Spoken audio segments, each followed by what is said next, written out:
हाय दोस्तों, तो कैसे हैं आप लोग। तो आज हम लेकर आए हैं कुछ very important question physics chemistry के, जो 5 तारीख को होने वाली फिजिक्स केमिस्ट्री की परीक्षा में आपको काफ़ी हेल्पफुल देने वाला है। तो सबसे पहले नंबर 1 में हमारा क्वेश्चन है, क्रिस्टल दोष क्या है। जब क्रिस्टल के अणु अपने निर्धारित स्थान से गायब हो जाते हैं, क्या होता है जब क्रिस्टल के अणु अपने निर्धारित स्थान से गायब हो जाते हैं या अपने नियत स्थान से हटकर अंतराकाशीय स्थल में चला जाते हैं, तो क्रिस्टल के इस दोष को क्रिस्टल दोष कहते हैं। क्या कहते हैं, क्रिस्टल दोष क्या है। जब क्रिस्टल के अणु अपने निर्धारित स्थान से गायब हो जाते हैं या अपने नियत स्थान से हटकर अंतराकाशीय स्थल में चला जाते हैं, तो उस क्रिस्टल के इस दोष को क्रिस्टल दोष कहते हैं। तो आपको आई होप समझ में आ चुका होगा क्रिस्टल दोष क्या है। लवन सेतु क्या है। लवन सेतु अंग्रेजी क्या होता है, लवन सेतु अंग्रेजी वर्णमाला के यू आकार की क्या होता है, नहीं नली होता है। नली क्या होता है, नली होती है, जिसमें आयनों का प्रवाह होता है। जिसमें क्या होता है, आयनों का प्रवाह होता है। बाहरी विद्युत परिपथ में इलेक्ट्रॉन गमन करते हैं, जबकि भीतरी विद्युत परिपथ में आयनों का प्रवाह होता है। लवन सेतु के कारण दोनों विलयनों की विद्युत उदासीनता कायम रखती है। ठीक है, लवन सेतु क्या है, लिखेगा आप लोग। लवन सेतु अंग्रेजी वर्णमाला के यू आकार का एक नली होता है, जिसमें आयनों का प्रवाह होता है। बाहरी विद्युत परिपथ में इलेक्ट्रॉन गमन करते हैं, जबकि भीतरी विद्युत परिपथ में आयनों का गमन होता है, आयनों का प्रवाह होता है। लवन सेतु के कारण दोनों विलयनों का विद्युत उदासीनता कायम रहती है। राइट, आपको लवन सेतु भी पता चल गया होगा।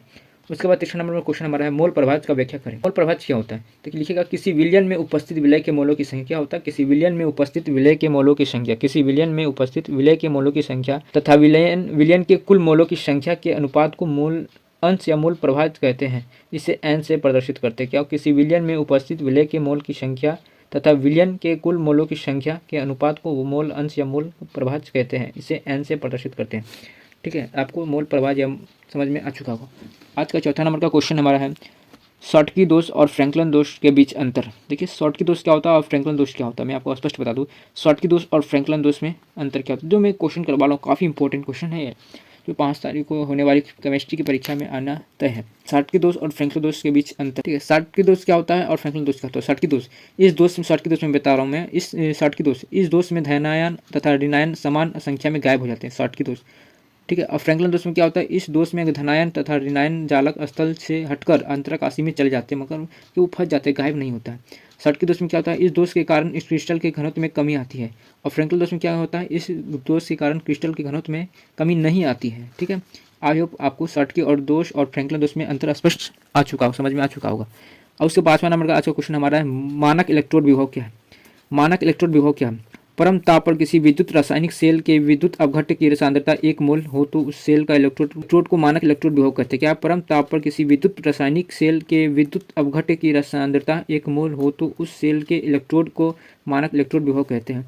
परम ताप पर किसी विद्युत रासायनिक सेल के विद्युत अपघट्य की सांद्रता, ठीक है, 1 मोल हो तो उस सेल के इलेक्ट्रोड को मानक इलेक्ट्रोड विभव कहते हैं, कहलाता है। ठीक है, तो आई होप आपको 5 नंबर का क्वेश्चन भी समझ में आ चुका होगा। फिर हम लेकर आते हैं आज के लिए बस इतना ही, और फिर एक नेक्स्ट वीडियो में लेकर आते हैं हम 6 नंबर क्वेश्चन से।